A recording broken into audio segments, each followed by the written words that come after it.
When an old friend comes back into her life, OP has a tough time keeping things strictly platonic with him, and when her boyfriend finds out about what's going on, it's safe to say that he's not too thrilled. To find out how this story ends, get yourself a coffee and grab a bowl of popcorn so we can get into it. I'm 30, my boyfriend's 33, and we were together for 10 years.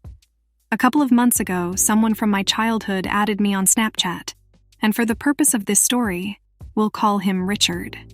He started flirting with me, and I resisted at first, letting him know that I was with someone. He was persistent, though, and for some reason I liked the attention. I'd stop talking to Richard out of guilt whenever we spoke, and when things would go south with my boyfriend, like us fighting, him complaining about me not cleaning after work, not cooking dinner, insulting me about how I'm dirty, lazy, and a bad girlfriend, I'd message Richard and send him slightly naughty pictures. I never sent him any nudes, though. I'm not justifying what I did, just clarifying details. Me and Richard didn't talk often. It was only when I felt like I was at rock bottom and didn't feel like I could confide in my partner because he was the cause of my upset. I've been trying to think about why I did it, and I know that I'm weak for allowing this man to break into my relationship.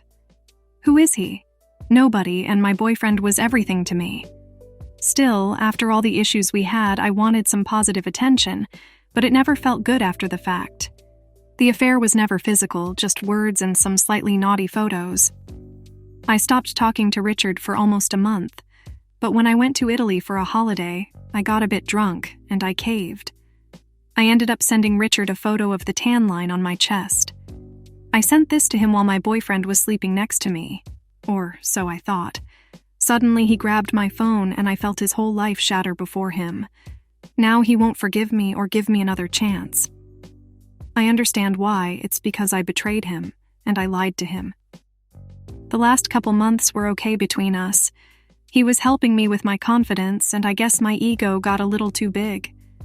I did stop talking to Richard because I was happy with my boyfriend. Alcohol's not an excuse for what I did, but if I wasn't drinking, it never would have happened. I'm not excusing my poor and destructive behavior because there's no excuse for cheating, physical or not. Now my boyfriend thinks this guy's been to our place while he's been out, which isn't the case.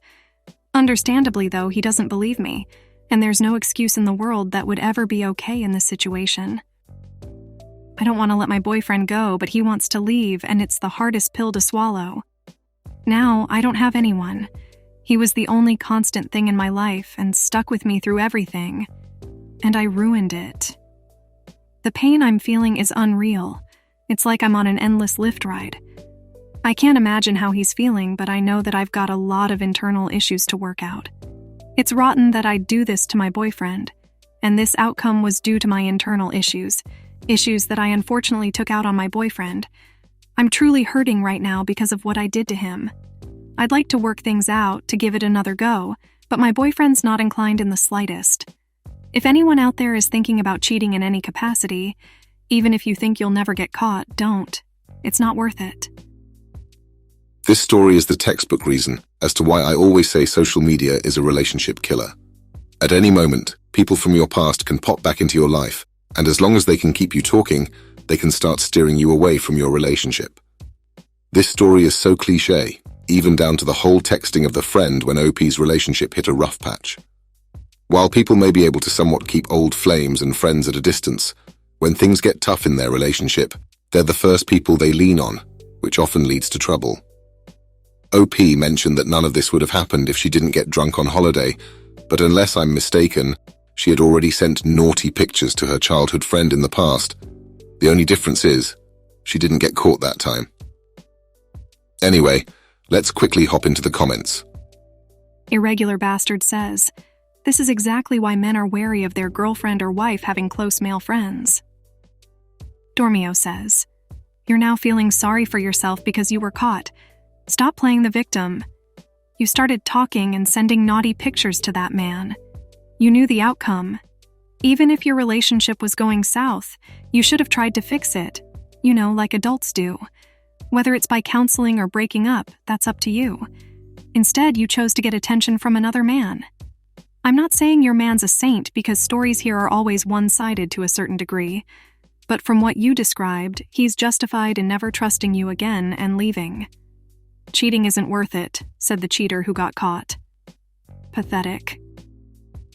Sanguinius says, my wife of 10 years slept with 2 married men, and then did the surprise Pikachu face when I immediately kicked her out. She also claimed that it was just for attention.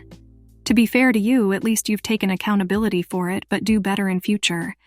I highly recommend that you talk to a therapist to unpick the reasons why you need attention off other men to function. Honestly, there's nothing more to add, but I'm sure there are lessons here for everyone. Let's hope that OP learned from her mistakes, and that she and her ex can move on to better things. Still, throwing away a 10-year relationship is nuts to me. Self-control, people. Self-control. I hope you enjoyed today's episode of Coffee and Popcorn, and I can't wait to see you on the next one.